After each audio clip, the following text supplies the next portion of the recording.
Chairman Christopher Cox up on Capitol Hill today, making the case to extend the new short-selling rules put into place on Monday, something that our next guest is completely behind. He's in favor of it, in part because he believes his company had been unfairly victimized by a practice known as naked short-selling. Overstock.com CEO Patrick Byrne joining us now exclusively. Patrick, good to see you in person. Usually you're in Utah. Brian, thanks for having me. All right, well, hey, you're back on the regulation SHO list. I guess congratulations are in order on that one. That's not a congratulations. Right, now it's about our 840th day out of 880 days that it exists. So it's still going on. Oh yeah, now it is the system, and the government has figured out at this point it's not a little corruption at the edge of the system, it is the system. All right, and let us explain exactly what this is. Basically, right, it is, in order to short a stock, you've got to borrow it. If I want to short a stock, I've got to go to you, the broker, and say, I believe the stock's going to go down. Patrick, I'm going to borrow 100 shares from you, and then when they go down, I'll buy them back at a lower price, and I'll make the profit. Naked short selling is when I say, I'm going to short the stock, but you don't have it to give me, or I don't ask, and then I just take the paper profit.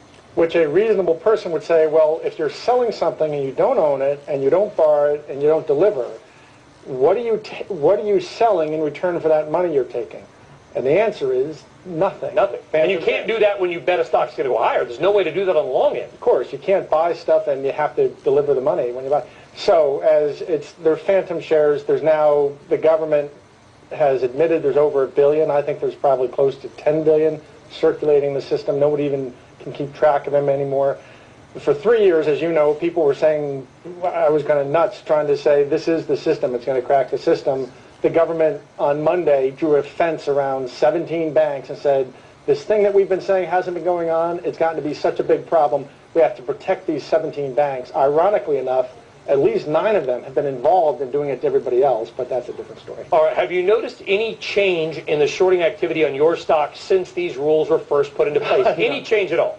Well, if anything, I noticed the other day, your own data on your website on our stock shows that we have 6,000 shareholders, and the top 50 own 106% of the stock.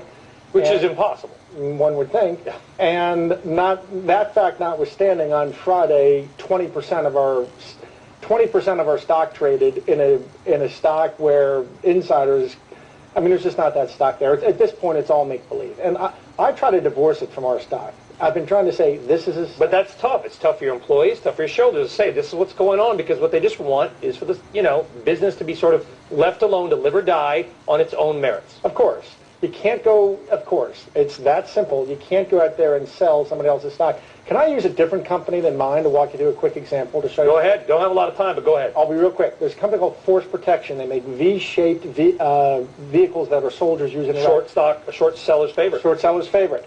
But it's a $200 million company making $20 million a year. Stock was at 25, tried that as secondary. It got naked shorted to 4. They canceled their secondary. Because they did that, they canceled an expansion of their factory. They can't keep up with orders. So somewhere in Iraq this week, some soldiers are going to die because some hedge fund guy wanted a new Ferrari. Multiply that by hundreds of companies, drug research, financials, manufacturers, it's destroying America. But you agree there is a time and a place where short selling can be beneficial. They uncovered MCI and Enron. Short selling is great. Short selling, it's like the difference between someone is out there complaining about sexual harassment. Someone comes back and says, no, sex is okay. Well, yeah, but there's a difference between sexual harassment and sex. There's a difference between naked short selling and short selling. One's legal. Short selling is fine. Naked short selling is a crime. The government's just turned a blind eye for it until the last week they suddenly realized, hey, it's bringing down our financial system. Patrick Byrne, interesting. And listen, as a CEO of an online retailer, this is the last thing you want to be dealing with, isn't it? Well, as an American, it's the last thing. Our company's going to survive. We're going to do fine. I made it through an alleyway with a dozen thugs tried to roll me, and I'm out. I'm okay, but somebody's got to clean out this alleyway. Well, here's the good news. You're not an evil oil speculator, Patrick. So it could be worse. Good to know. I was worried. Patrick Byrne, CEO of Overstock.com.